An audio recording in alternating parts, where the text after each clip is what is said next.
Well, a guy who is second in scoring currently, Kevin Durant, he's just feeling it. He's feeling it right now. Bradley Beal is out for the Phoenix Suns. Whatever. He's good enough. No problem. I think that's what Kevin Durant says. I think his MVP motivation or the MVP story gets a little bit better here without Bradley Beal out. We'll talk about his injury in a second. But this weekend, KD went 38 and 39 in 2 games, beating the Jazz a couple times. He's second scoring. He just keeps pumping it up. He's shooting nearly 50% from 3. That's a good freaking number. And against the Jazz, on Friday night, about 10 seconds left, he got the ball beyond the 3-point line. They ran a couple plays, a couple ways to get him, Ochai Agbaji, on him out way beyond the 3-point line, and KD just stepped into a 3. Good night, his 6-3. And these numbers just get better, especially with Beal out at the beginning and Booker being his point guard beside him. First quarter, he scored or assisted on every basket.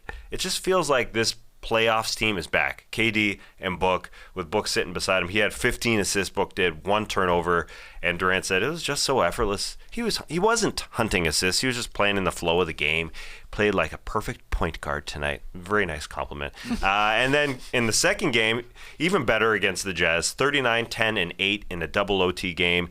He sealed it with baskets and free throws, and then he blocked Lauri Markkanen, who was trying to tie it with a 3 at the end of the second OT.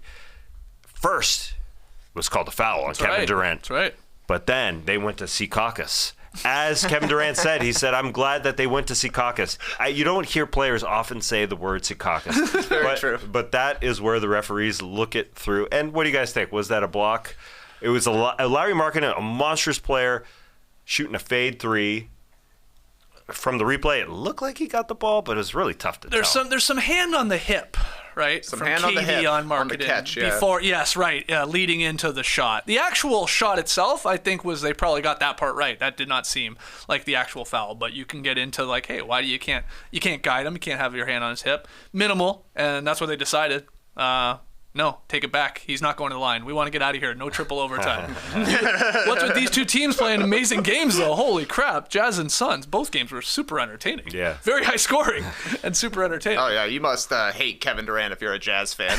Guy went 38, 9, and 9, then 39, 8, and 10, and hit the exact same three-pointer off the left wing in both of these games to win. Then perhaps got away with a foul at the end. But if you're Kevin Durant, you're saying, I remember Game 2 of the 2012 NBA Finals. I went baseline. LeBron James had his hand on my hip when I rose for a jumper. No. Didn't call a foul. No call. Didn't call a foul. 11 years later in the exact same scenario.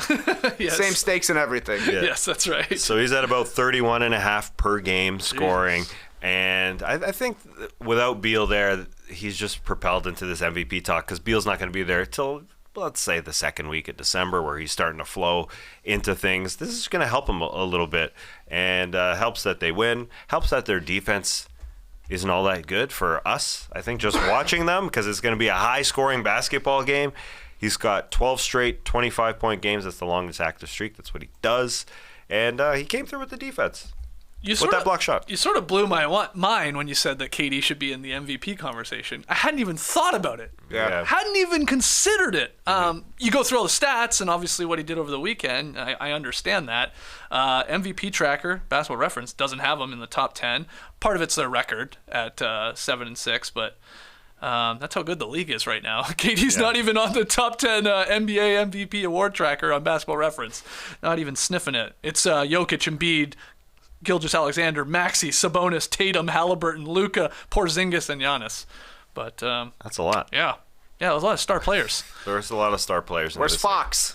Fox, he hasn't Come on, Mike hasn't Brown, even qualified yet. Hasn't qualified. I don't think he's played enough games. That's probably true.